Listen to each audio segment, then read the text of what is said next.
అందుకని వాడు వచ్చను వాడు సచ్చను వాడు మన కొరకే రక్తం కాల్చను లీటర్ ఎంతో చెప్పరు, ఏ బ్లడ్ గ్రూప్ ఏంటో చెప్పరు, ఏమన్నా అడిగితేనేమో మళ్ళీ ఏసు రక్తం అని పాపం నుండి రక్షించను అంటారు. ఆ రక్తం గ్రూప్ చెప్పరు, ఎంత కాల్చారో చెప్పరు. ఇవన్నీ అడిగితేనేమో మమ్మల్ని కిందలు చేస్తున్నారు, మమ్మల్ని అవమానిస్తున్నారు అంటారు. రక్తం ఏంటి సార్, పిశాచం నువ్వేమన్నా? రక్తం గొడవ ఏంటి, నువ్వు పిశాచం ఏమన్నా? నువ్వు తప్పు చేస్తే నువ్వు అనిపిస్తావు. ఇప్పుడు రామదాస్ కంటే తోపులు ఏం కాదు కదా సార్ వీళ్ళు. రామదాస్ కంటే వీళ్ళు అయితే తోపులు కాదు. రామదాస్ ఏం చెప్పాడు? క్రూర కర్మములు నేరక చేసితి నేరములెంచకు రామా, దారిద్ర్యము పరిహారము నీయవే దైవశిఖామణి రామా. ఏంటి అర్థం? ఏమిటి దాని అర్థం? స్వామి ఏమో తెలియక గత జన్మంలో ఏవో చేసి ఉంటాను, అందుకని నాకు దరిద్రాన్ని నువ్వు ఏమడిగాడు అంటే కర్మ పోవడానికి. అందుకని వెంటనే నువ్వు నా పాపాలు తీసేసుకో, నువ్వు చచ్చిపో, కుక్కలా కొట్టించుకో, గారి మీద ఉరిగించుకో, ఈ చెప్పలేదు. నమస్తే అండి. రక్తం గొడవ ఏంటి అని ప్రశ్నిస్తున్నారు. మీకు సమాధానము బహు స్పష్టంగా ఉంటుంది అని విశ్వసిస్తున్నానన్న. ఒక్కసారి ఈ నా మాటలు ఆలోచించండి.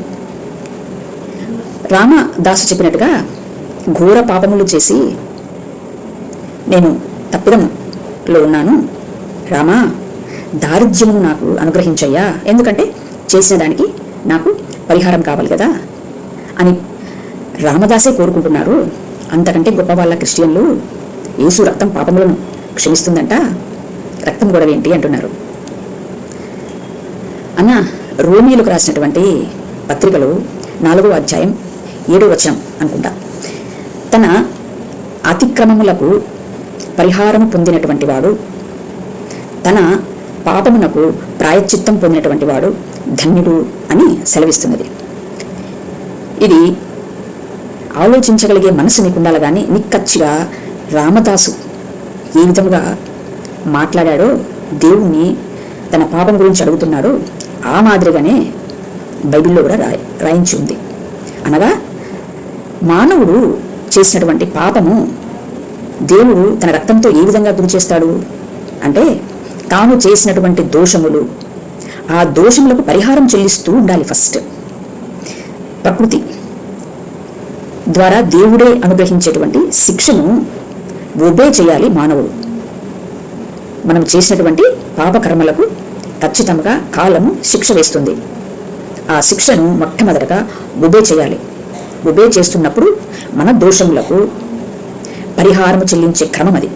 అట్టి క్రమములో నా ప్రాణము నీరైపోతున్నప్పుడు, ఇక బతుకుబండి నడవలేనప్పుడు, చేత కానప్పుడు, ఊపిరాడనప్పుడు, ప్రాణం నీరైపోతున్నప్పుడు, అయ్యా శరణు తండ్రి,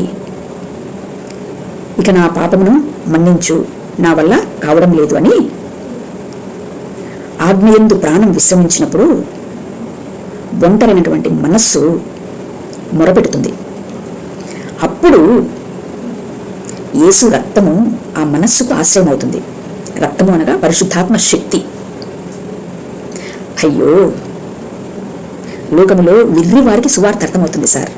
మీలాంటి మేధావులకు సువార్త ఎప్పటికీ అర్థం కాదు.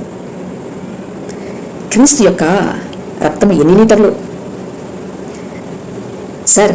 భగవద్గీత 4వ అధ్యాయము 11వ శ్లోకం, ఎవడెవడు ఎంతెంత శరణు పొందితే అంత మాత్రమే నన్ను నేను రివీల్ చేసుకుంటాను అని ఆత్మ శ్రీకృష్ణుడి యొక్క ఉపాధిని ఆధారంగా చేసుకుని మాట్లాడుతున్నది. అంటే మనము సరెండర్ అయ్యేటువంటి క్వాలిటీని బట్టి ఆత్మ తన ప్రాణమును మనకు అనుగ్రహిస్తుంది. ఆ లెవెల్లోనే మనకు అర్థమవుతుంది భగవంతుని యొక్క స్వరూపము. సర్వధర్మాన్ని పరిత్యజించి సంపూర్ణ శరణాగతి కోరినటువంటి వారికి తప్పక క్రీస్తు ఎరుకవుతాడు. కనుక క్రీస్తు యొక్క రక్తము ఎంత శక్తివంతమైనదో, మృత్యువును జయించి మృతులలో నుంచి లేచినటువంటి ఆది సంభూతుడి యొక్క మహిమ అంటే పరిశుద్ధాత్మ శక్తి కలిగినటువంటి తన ప్రాణమును ఒంటరైనటువంటి మనస్సుకు అనుగ్రహించేటువంటి ఆధ్యాత్మిక మర్మమే అది. సంపూర్ణ శరణాగతి కోరినప్పుడు మీకు అర్థమవుతుంది సార్. అంతవరకు మాలాంటి వాళ్ళు చెప్పేది వింటే అది మీకు మంచిది. లేదంటే భగవద్గీత 9వ అధ్యాయం 24వ శ్లోకంలో చెప్పినట్టు ఆయన యొక్క సంపూర్ణ స్వభావము ఎరుగని వారు తప్పక పతనమవుతారు అనేది ఉంది. ఒకసారి జిజ్ఞాసులు పెద్దలు ఆలోచించగలరని మనవి. Thank you. నమస్తే.